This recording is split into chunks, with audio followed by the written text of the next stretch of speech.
एक लाडली बेटी थी। दहेज प्रथा पर कहानी। सेठ मदन लाल शहर के प्रसिद्ध और सबसे धनी व्यापारी थे। उनके यहाँ नौकर चाकरों की पूरी टोली रहा करती थी।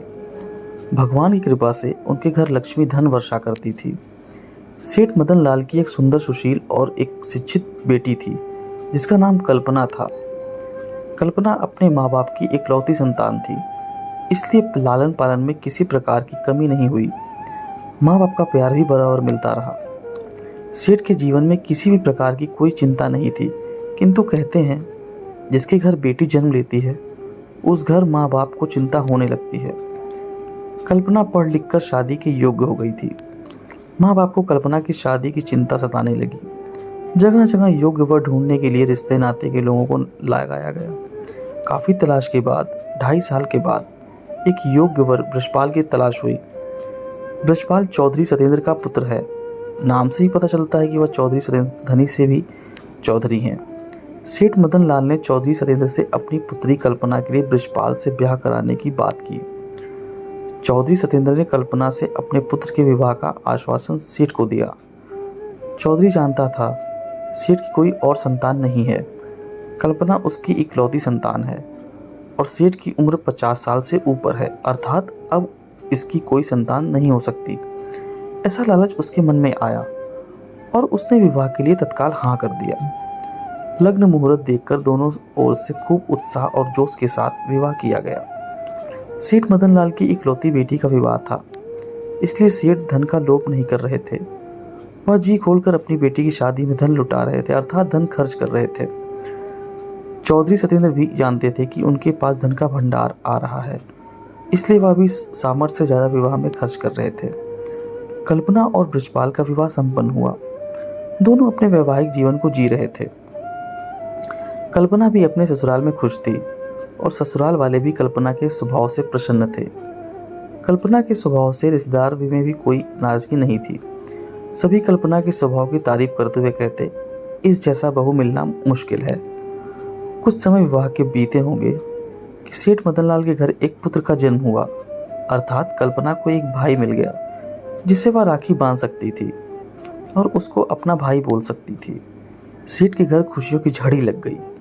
बेटी का विवाह हुआ, अच्छा घर मिल गया, इसकी तो अपार खुशी थी, किंतु पुत्र रत्न की प्राप्ति लंबी प्रतीक्षा के बाद हुई।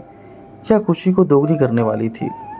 सेठ मदनलाल के घर पुत्र का जन्म सुनकर कल्पना के ससुराल वालों के पैरों तले जमीन खिसक गई, जैसे उनकी सारी संपत्ति छिन गई हो।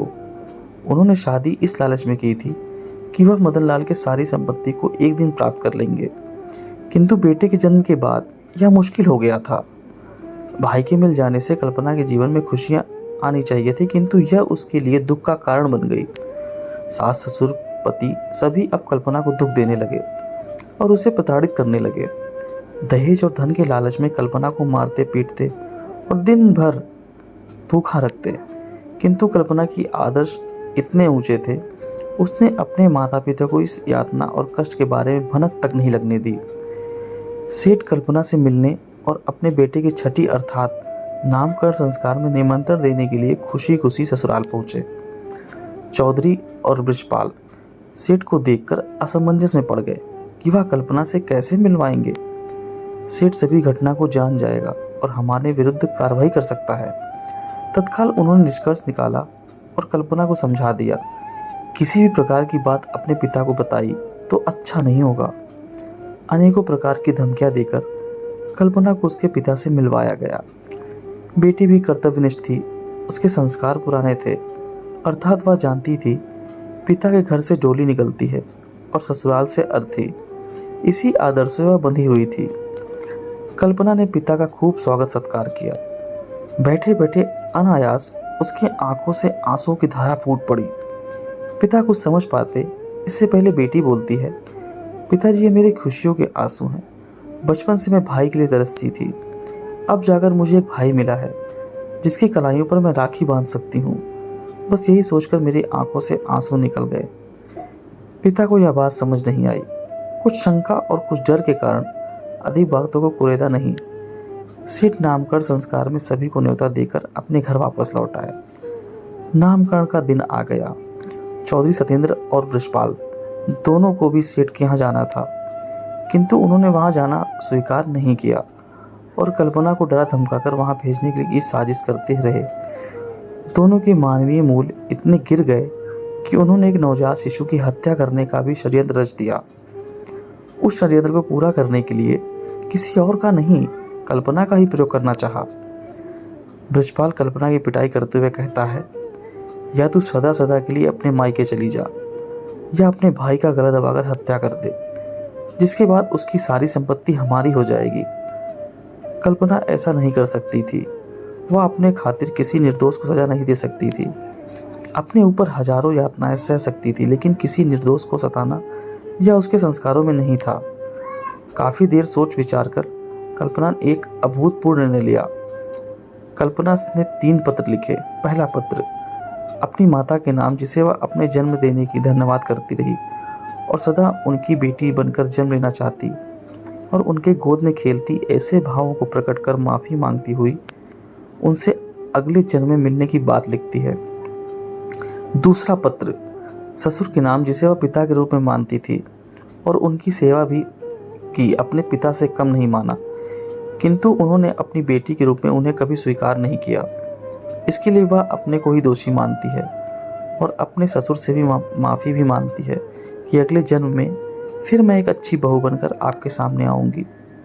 तीसरा पत्र अपने पति ब्रजपाल के नाम लिखती है, जिसे वह पति रूप में भगवान की प्रतिमूर्ति मानती थी और अपना सर्वस्व न्यौछावर कर सकती उसकी सेवा करती थी, किंतु फिर भी उन्होंने नहीं अपनाया। पति पत्नी का संबंध 7 जन्मों के लिए जुड़ जाता है, इसलिए वह इस जन्म में छोड़कर जा रही है, किंतु अगले जन्म में वह फिर उन्हें पति के रूप में प्राप्त करना चाहती है। ऐसा कहते हुए अपने हृदय के सभी विचारों को पत्र में लिख दिया। तीनों पत्र बिस्तर पर रखे तकिए के नीचे दबा दिया और छत में लगे पंखे से एक फंदा लटकाया और अपने जीवन लीला को समाप्त कर ली। यह कल्पना के जीवन का दुखद अंत था। चौधरी सत्येंद्र के घर बहू की मृत्यु पूरे गांव में फैल गई थी। सेठ मदन लाल को भी अपनी बेटी के ना रहने की सूचना मिल गई थी। थाना पुलिस चौधरी ब्रजपाल और सत्येंद्र के घर मौजूद थी। सघन तलाशी और पूछताछ के बाद भी किसी प्रकार की कोई जानकारी नहीं मिल रही थी। महिला कांस्टेबल ने कल्पना के एक शरीर को नीचे उतारा और उसके कपड़े ऊपर करके देखा तो उसके शरीर पर हजारों काले काले दाग थे, जो ब्रजपाल और सत्येंद्र ने पिटाई के दौरान दिए थे। पुलिस सारा मंजर समझ रही थी। चौधरी ब्रजपाल और सत्येंद्र के हाव भाव भी बदले हुए थे। पिता ने भी बताया कि मैं जब मिलने आया था तो बेटी रो रही थी, किंतु उसने कुछ बात बताई नहीं थी। मुझे शंका है कि बेटी के पति और ससुर ने ही इनकी हत्या की है। बस क्या था, ब्रजपाल और चौधरी सत्येंद्र को पुलिस ने गिरफ्तार कर लिया और कमरे की छानबीन की गई। तकिए के नीचे रखे तीनों पत्र को पुलिस ने बरामद किया और उसमें लिखी हुई सभी बातों को पुलिस ने सबके सामने पढ़ा, जिससे ब्रजपाल और चौधरी सत्येंद्र ने सभी यातनाओं का उजागर हुआ। गांव वाले सभी कल्पना के स्वभाव से परिचित थे और ब्रजपाल तथा सत्येंद्र के स्वभाव से भी। गांव वालों ने भी ब्रजपाल और सत्येंद्र के सभी राज खोल दिए। पुलिस ने कानूनन ब्रजपाल और सत्येंद्र चौधरी को गिरफ्तार किया। कोर्ट कचहरी हुई, जिसमें ब्रजपाल को मुख्य साजिशकर्ता माना गया और उसे आजीवन कारावास की सजा सुनाई गई। चौधरी सत्येंद्र को इस घटना में शामिल और साजिश में सहयोगी मानते हुए 9 वर्ष की सश्रम कारावास की सजा सुनाई गई। दोस्तों, लालच में किस प्रकार ससुराल वालों ने अपने बहू का अनादर किया, उसकी पिटाई की, किंतु इस घटना के प्रभाव में केवल कल्पना ही नहीं आई, अभी तो कल्पना के साथ बुरा बर्ताव करने वाले भी बुरे दंड को भुगतने के लिए अपराधी हुए। इससे एक बेटी का सब कुछ उजड़ जाता है, वही 2 परिवार बिखर भी जाते हैं। समाज में फैली इन कुरीतियों को समाज के लोगों को ही दूर करना होगा, अन्यथा आज एक कल्पना इस घटना का शिकार हुई है, ना जाने कितनी कल्पना फिर शिकार होंगी। समाज को अपने आसपास हो रहे अत्याचारों के प्रति आवाज़ उठाना चाहिए। अगर कल्पना के आसपास पड़ोस के लोगों ने आवाज़ उठाई होती तो आज कल्पना उनके साथ होती और दोनों परिवार एक साथ होते। दहेज के लोगों को भी कड़ा संदेश देना आवश्यक हो गया है कि वह बहू को ब्याह कर लाते हैं जो उनके घर की लक्ष्मी है, न कि वह किसी धन कुबेर को उठा कर लाते हैं जो उसके घर धन वर्षा करे। दहेज के प्रति समाज का नज़रिया बदलना आवश्यक हो गया है, नहीं तो कितनी और बेटियों का घर उजड़ेगा। वह बेटी हमारी और आपकी भी हो सकती है। दोस्तों, उम्मीद करता हूँ यह आपको भावुक कहानी पसंद आई होगी। अगर पसंद आई हो तो वीडियो को लाइक करें, शेयर करें और चैनल पर नए हो तो सब्सक्राइब करना ना भूलें। धन्यवाद।